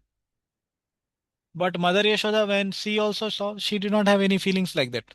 She thought, oh, my son is so strong. Her focus is, he is my son, not God. There, the Vrajvasis, when they come across some feat of Krishna, which is very, very wonderful, like he took them to the Varuna Loka and showed how all the Varuna Dev and their servants are worshipping him as God. So after that, they had a thought, oh, our friend is God. Their focus of all the sakhas were, yeah, our friend happens to be God, or our lover is God. All the sakhis, they thought. And Mother Yashoda and Nanda Maharaj thought, oh, our son happens to be God. Like that. Their focus is always about their rasa with Krishna, not about the personality being God. Aishwarya Bhav doesn't creep in Vraja. Okay, how much ever wonderful activity Krishna may do. Okay, so they are never affected by this Aishwarya of Krishna. Okay. And obviously Krishna maintains his sweetness in the Vraja by not expanding in size or using some weapons like that. Okay, that is explained in Ragavatam Chandrika. But in general, we can say that Krishna is here segregating the two based on Aishwarya Bhav. Okay. So in Goloka, there is no Aishwarya, so he calls it pure. So sometimes we may hear, oh, Uddhava is not a pure devotee. Arjuna is not a pure devotee. We should not think they have some anartha like us. Okay, it is not like that. They are also pure, but they are pure in the sense that they are above the anarthas. They are beyond all the anarthas. They are perfected, or they are already perfect devotees. Okay, but they have mixture of Aishwarya Bhav. Okay, that is the understanding. Okay, so we should not get confused in those statements as we saw here. Okay, Krishna is saying in Vraja there is Nirmal Rag. Okay, there is, but mixture is about Aishwarya Gyan, like that. Okay, so this was the first thing. Then there is this from Srimad Bhagavatam, very famous verse, when Mother Kunti happens to see Mother Yashoda binding Krishna. And Damodar Lila we all know. Okay, so here,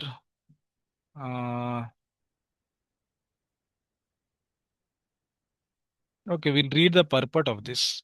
Okay. Yep, Mataji, can you read? Yes, Prabhupada. The Supreme Lord also accepts the loving service of his devotees more relishably when the service is rendered spontaneously out of pure affection, without anything of reverential admiration. Yeah, so this Gen- is Srila Prabhupada's commentary basically on this verse, on Kunti Maharani's prayers. Yeah, so, yeah, continue. Generally, the Lord is worshipped by the devotees in a reverential attitude, but the Lord is meticulously pleased when the devotee, out of pure affection and love, considers the love to be less important than himself. The Lord's pastime in the original abode of Goloka Vrindavan are exchanged in that spirit. Yeah, so he's saying, Prabhupada is saying here, two things are there. One is service rendered with spontaneity. So Krishna relishes that more, he says, compared to what? That which is done without any, basically this is done without any reverential admiration, out of pure affection, Prabhupada is saying. So what do you mean of pure affection here? Outside Vraja, is it impure affection? No, it is mixed with this reverence, admiration, adoration. That is a mixture. Okay. Yeah. The Lord in his naturally childish playful activities used to spoil the stocked butter of Mother Yashoda by breaking the pots and distributing the contents to his friends and playmates, including the celebrated monkeys of Vrindavana, who took advantage of the Lord's munificence. Mother Yashoda saw this, and out of her pure love, she wanted to make a show of punishment for her transcendental child. Yeah. Yeah, continue. He is feared often by fear personified, yet he is afraid of his mother who wanted to punish him just in an ordinary manner. Kunti was conscious of the exalted position of Krishna, whereas Yashoda was not. Therefore, Yashoda's position was more exalted than Kunti's. Yeah, so Prabhupada is making a comparison between Kunti Maharani and Mother Yashoda. So Kunti, being an associate in Dwarka, so she has this reverence towards Krishna and she is conscious that Krishna is God. That's why she is amazed in the very first place. And she is praying to Krishna in the first canto, 8th chapter. Oh, how you being God still were bound by Mother Yashoda. Okay, how can somebody bind you? She is able to perceive that way, but did a Mother Yashoda ever think like that? If she ever thought, she would not have bound Krishna. Even though she was not able to bind, she never thought, oh yeah, yeah, he is God, I forgot. And she never thought. She thought, I will, whatever it takes, but I will make sure that I bind him today. Okay, like that. So Yashoda, she was not conscious of what? Krishna's exalted position, even though somebody might tell. But she will first have the thought that yes, he is my son. I should make him behave properly. Okay, like that. So therefore, Yashoda's position was more exalted than Kunti. Okay, that's why we always hear that the devotees of Vraja, Golok Vrindavan are more exalted than those in Vaikuntha, like that. Okay. Any questions still here?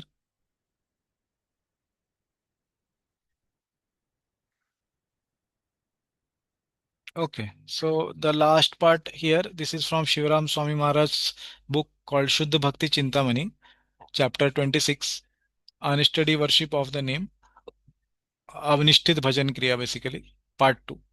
So he says there we have two major challenges that ISKCON has in fulfilling its preaching mission. First is to transform non-devotees and mixed devotees into pure devotees. And second, he says, to transform pure devotees into perfected devotees. Okay. So these, he says, the two challenges which ISKCON faces in fulfilling the preaching mission. What is the meaning of this? First, to transform non-devotees, abhakta, like the normal materialistic people we see in the world. And those are mixed devotees, like little bit mixture of bhakti is there into their process of karma or jnana. Karma mishra bhakta, jnana mishra bhakta, or there is more of bhakti and less of karma yoga, jnana yoga, like that. Any kind of mixture basically.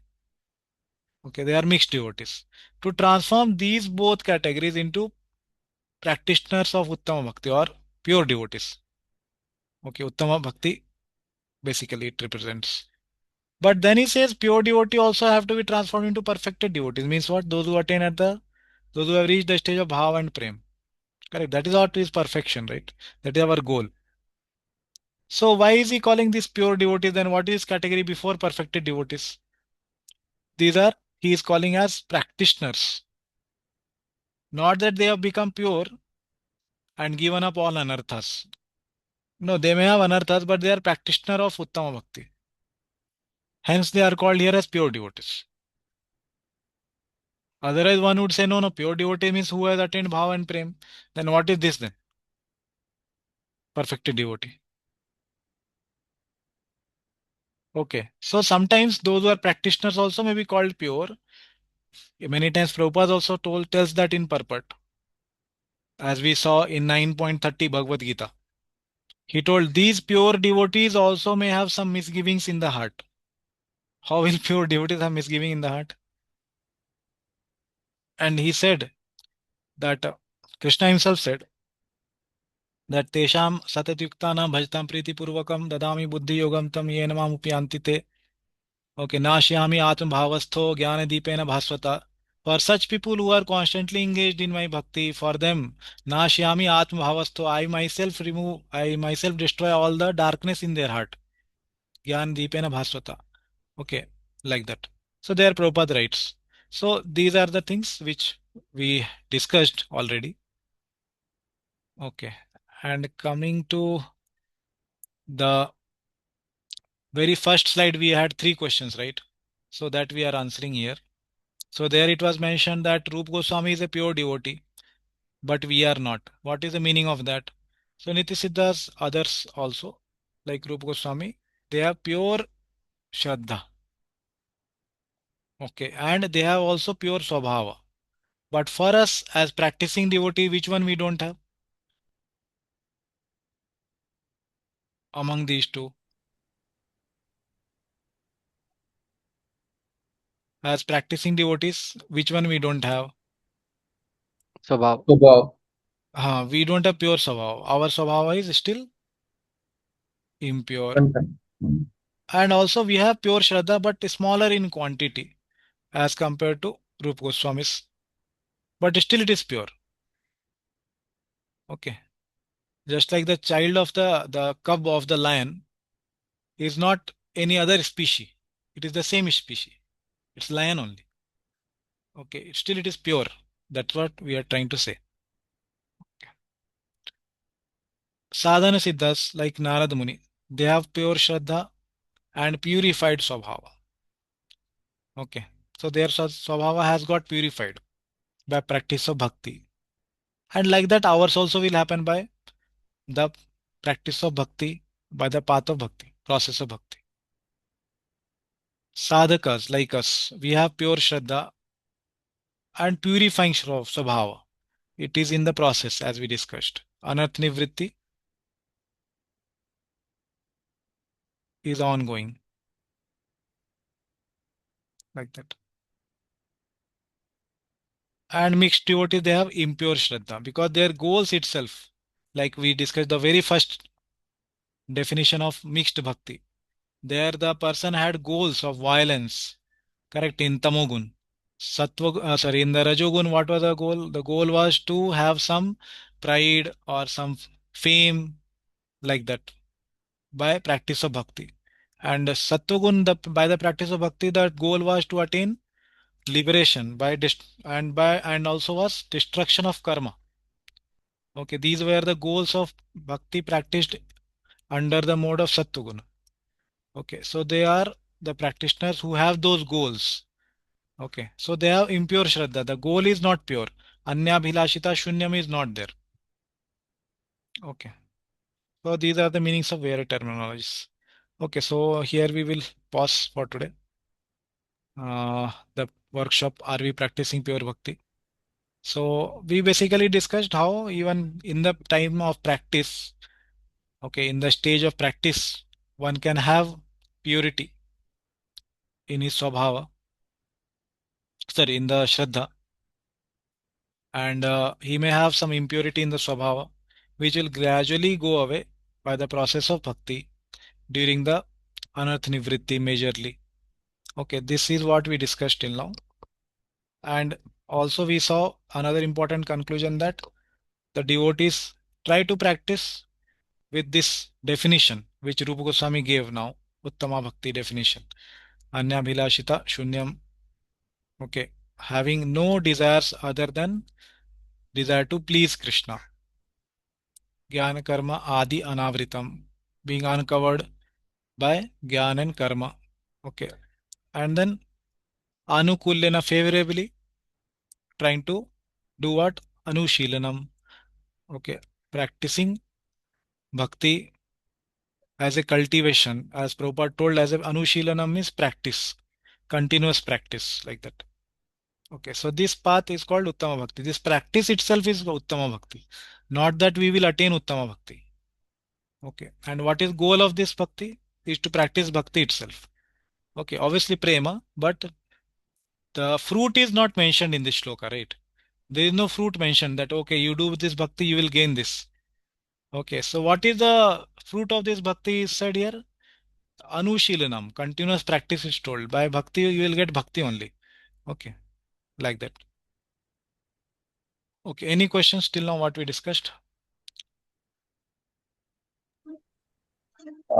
Prabhuji, like you gave Yeah. an example of Sudama being a pure deity, Yeah. and like Arjun is also pure, but not at that level. So then, Not at the level in the sense mixed with Aishwarya mixed Bhav. with Aishwarya, huh? Correct. Yeah. Yeah. In that case, like is everyone's destination fixed? Like he can go till this level only, and then above that he can't go. Like Arjuna can't be Sudama, right? Correct. Yeah. So they have already attained they are Nitya Siddhas. They have already having fixed position in which they are fully satisfied. Okay. So whichever destination one may attain, whether it is Vaikuntha or Goloka Vrindavan, in whichever relationship with Krishna, they will be fully satisfied there. Okay. And here in this in conclusion slide, you're seeing Rupa Goswami and Narad Muni. So so for Rupa Goswami, it is pure Shraddha and pure Subhav. So it means he already had that. And Correct. for Narad Muni, he had pure Shraddha, but then he had to purify his Subhav, right? Correct. Yeah. By sadhana siddha, that is called sadhana siddhi. By sadhana he perfected. That's called sadhana siddha. Okay. Yeah. Thank you. Okay. Anybody else? Any question? Abhijit, expanding on the Himanshu Bro's question only. Hmm. Abhijit, when one attains Krishna in whichever loka, so that is perfection for him. So, uh, uh, so this again and again this same topics comes, Abhijit, but just wanted to ask. So this origin of jiva is also comes into picture when we see when we try to understand these things. So, Hmm. Prabhuji, last time when we asked what is that which uh, gives impetus to one's own need, connection with Krishna. So that Hmm. time, Prabhuji, you told it is because of your previous association with the devotees. That Yeah, yeah. will, We read from yes, Bhaktivedanta Sindhu. So I am not saying Rupa Goswami yes, is yes, saying that. Yeah. yes, Prabhuji. So, Prabhuji, so Yeah. here there is some difficulty in understanding, like how Hmm. exactly one will attain whatever he, I mean, what will be the destination? Is it the permanent, is it the already fixed destination somewhere, or it is because of our previous association only? Yeah. So that verse I will show again. Okay. There it is mentioned clearly. Rupa Goswami will himself tell. Okay. I will show that verse. There we read it is clear.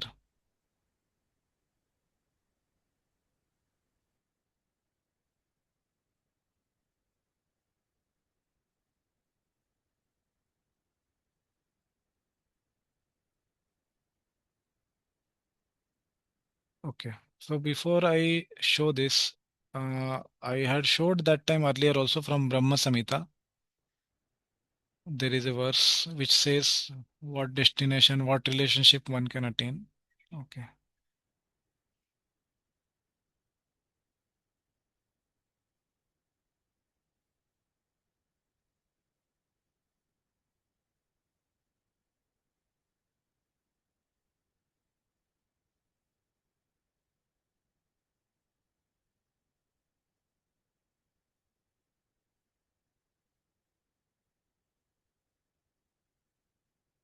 Okay. You can read this. Okay. Is it visible? Yes, Prabhuji. Yeah. So we say यम का यह क्रोध काम सहज प्रणयादि भीति वात्सल्य मोह गुरु गौरव सेव्य भाव है संचिन्त्य तस्य सदृशं तनुम आपुरेते गोविंदमादि पुरुषं तमहं भजामि. Okay. Yeah. Read the meaning. I adore the primeval Lord Govinda, the meditators of whom are meditating upon him under the sway of wrath, amorous passion, natural friendship, friendly love, fear, parental affection, delusion, reverence, and willing service, attain to bodily forms befitting the nature of their contemplation. Yeah. So he is saying all these various relationships, na? Hmm. What are the relationships? Kama. Basically, Amaras passion means Madhuri ras. Okay. Between Krishna and the gopis.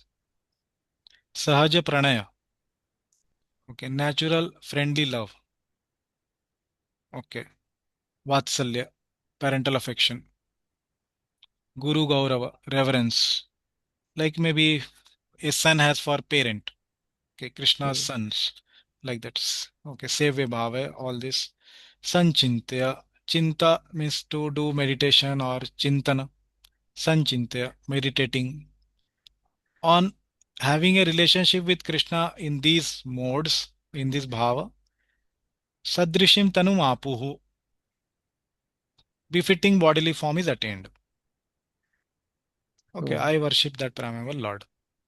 Okay, so you can read the purport also. Same thing is expanded, whichever bhava. Okay, this is what one is there. And then earlier I had showed this. Correct, 2538. Yeah, this one. Here The, we'll get the answer what you asked. these five types of rati progressively from Shuddha to Priyata rati become more blissful by increasing tests. The particular test arise in a devotee according to his previous experiences. Yeah, so whichever currently a devotee may be having taste has to be understood that it has come in him because of previous experience only. Okay, Hmm. what is this previous experience is not clear here in the verse. So Jiva Goswami writes a commentary. Okay, just before we go, this word we will clarify. Shuddha. Shuddha basically is the original form of Shantarati.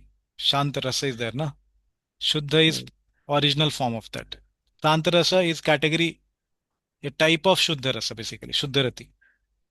Okay, Priyata, here he will tell, obviously, is about Madhurya Ras. Yeah, okay, now read the. After the five types of rati have been described, a doubt arises. Should all these types be considered equal or successively superior? If they are equal, then all the ratis should have the same inclinations. If they are successively superior, what is the cause of differing inclinations in people for different ratis? This verse answers, increasing from first to last, yathottaram, from Shuddharati to Priyatarati, they become progressively filled with taste or delight. Yeah, so basically before this, Rupa Goswami described all the five rasas. What are they, and what are their symptoms, what are their various Avebhichari bhav, Sattvic bhav, all those things he described. Then he says, okay, these all five are described. So are they equal or are they successively superior? One is greater than other. Is it like Dasi is lower than Sakhya, Sakhya is lower than Vatsalya, Vatsalya is lower than Madhurya? Is there some succession like that he is asking? And then he answers, if they are all equal, then all rati should have the same inclination in all the people. Correct.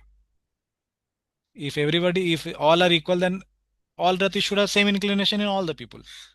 And if they are superior, then what is the cause of difference? Correct. So this verse is answering, he says. Increasing from first to last, they become progressively filled with taste and delight. Okay. Now he will explain that. Yeah. So this is what is conclusion. That is also given in the verse. They become more blissful by increasing taste from Shantarasa to Madhurya Rasa. What is the reason he will tell? Okay. Sorry. What determines it? He will tell. Yeah. But what determines who takes up which form of rati? Yeah. This is your question, na? Yes. Yeah. Okay. Is it decided by having no impression of a particular rati from previous lives, by having an impression of one type of rati from previous lives, or by having impression of many types of rati? In the first opinion, Okay. So here, this is the first option he has hmm, given. Okay. This is the first option. That is this part. Okay.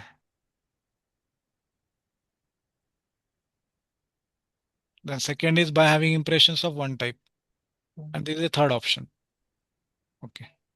Basically these three. Correct, no? yes. Yeah. So is it decided by having no impression of particular taste from past life, or by having an impression from past life, or having many types of impressions? So first option, what he says. In the first option, absence of impression, rati cannot occur at all because no taste could arise. In the No case, impressions from past will lead to no rati, no taste. no taste. Okay. In the case of persons having many types of ratis, a particular rati could not manifest prominently because conflicting taste could would result in improper manifestation of rasa. Okay. This is Sattva. which option? Second, Third. third, yes. Yeah. Many types. Okay. What will it result into? Improper manifestation of rasa. Oh, okay. Why? Conflicting taste. Conflicting taste. Okay. Yeah. This is clear. Okay. Yeah. Therefore, impression of only one type carried from previous lives produced the specific test. Yeah. This is which option? Second one. Yeah. Okay. Yeah. Okay. Read. Though not being in a position to perceive the depth of that rasa, one can confirm its identity by comparing scriptural descriptions of rasas with one's own inclinations, and by inference through seeing how rasas different from one's own rasa either nourish or fail to nourish the total ingredients. Okay, this is some technical detail. Okay, which now I will not explain. But the answer was here only. Hmm. Okay, carried from Hmm. previous lives. Okay, now here Vishnu Raghur also written commentary. Yeah, please read. Among the various tests, such as sweet, sour, and bitter, a particular person has a particular liking because of previous impression. Hmm. So taste, he is comparing the whole analogy with a taste. Okay, yeah. Because of impressions from past life of a particular rasa, such as dasya, in this life also the person has that test alone and not others. By the mercy of a great devotee with a similar test, this is the case. Okay, this is the case of for the two types of dasya and the other three higher rasas. Okay, basically he is telling about the rasas, but basically what is the point he told? That impression from past life Hmm. of a particular rasa. So suppose somebody has got impression from past life in dasya, this life he will have attraction in that rasa only. He did not endeavor to get it, but how did it come? By the mercy of a great devotee. And when that devotee had what, which taste? Similar taste. So if somebody in dasya rasa is there, when we associate with him, then they will also inspire us in that. Okay. So that's how it comes to anybody. Okay. So what was your question again? Now, does it get answered here? Yes, Praji. Previously, I had that. Uh, I don't know how it came, but I had understanding like uh, we generally hear we have some constitutional position kind of Okay, thing okay. with Yeah, yeah. Krishna. So that Okay, okay, okay. Yeah, okay, okay. I will come to that. Yeah, Himanshu, do you have anything? So on this only then, now if he had some previous impression from previous life of a particular rasa, then that can also change in this life if he is in association with a particular rasa devotee, no? Then Yeah. If that was not very strong from past life, mm, and in this okay. life he gets more advanced devotees association, then he may get that until unless it has reached to some particular threshold, it is not yet fixed, then it can change. Okay. Yeah. It's all based on this, that the person gets the mercy Mm-hmm. and association. Okay. Okay. And generally, when one has got some impression from past life, this life also he will automatically look into that taste only. It's mm, automatic. Okay. Just like when one goes to the sweet shop, if he already has his favorite, which one So will he now, look for? He'll look in for case that. of Yeah. Uddhava's example, like previous, he was having different um, knowledge, or you can say he had some different relation with Krishna. Okay. He was friend, but when he went to Vrindavan and then he no spent time with gopis and all, Hmm. then his impression was also changed. So is that an example, like, or did he change later on, Hmm. or in terms of his Hmm. um, like that Aishwarya went off from him, or he Okay. was still there? Yeah. Okay. The answer is here only, few verses before. Okay. Obviously, Uddhava is a Nitya Siddha. Hmm. Okay. So he has eternally fixed. Wow. So here he is mentioned as an example. Okay. Can read. Hmm. Here after this.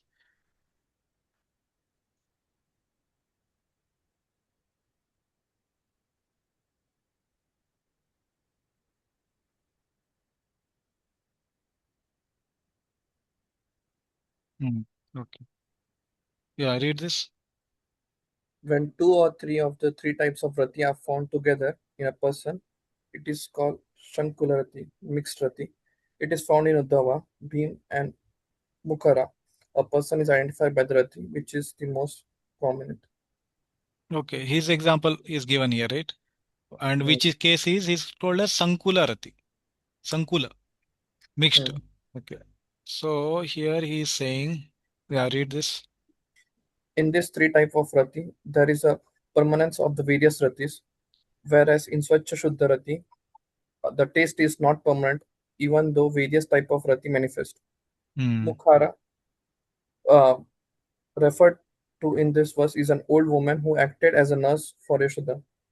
Because of treating the quality and the possessor of the quality as non-different, a devotee is designated by particular rati which is most prominent in him. Thus, though Uddhava has Sankhya Bhav, he is predominantly a servant. Thus, he is designated as a servant. Yeah. So what he said here about Uddhava you had asked, na? So what is his eternal position is told here. He is having Sakhya Bhav, okay, mixture, but predominantly a servant. Servant means Dasyaras. Yeah. Okay. So this is his permanent position. Now the case you said that when he visited Vrindavan, then he had some aspirations, correct, to become Gulmalata or Aushadhi, he says, herb, like that. So that in the commentary is explained by Vishwanath Thakur that he had the desire for the intensity of love towards the what Radharani and other gopis have, the intensity of love in Madhuri Ras, that is higher. So he desired that much intensity of love, but in which rasa, which he is fixed into. Okay, may I also have that much intensity in the bhav I am in. What is bhav? Majorly dasya, but mixture of sakhya permanently. Okay. Here, told Sankula Rati is what? Is a permanence of various ratis. Permanently it is mixed. Okay. So that is what is explained here. And in that commentary it said that he desired that much of intensity of that. Okay. Is it okay? Yes, sir. Okay. So yeah, Pratik Prabhu, your question is answered here in Jaiva Dharma by Bhaktivedanta Thakur. Okay. So basically the basic question you are asking, which is controversial, right? So I will just not answer it directly. Okay. Can we pause the recording or stop the Yes, recording? sure. Sure, Prabhuji.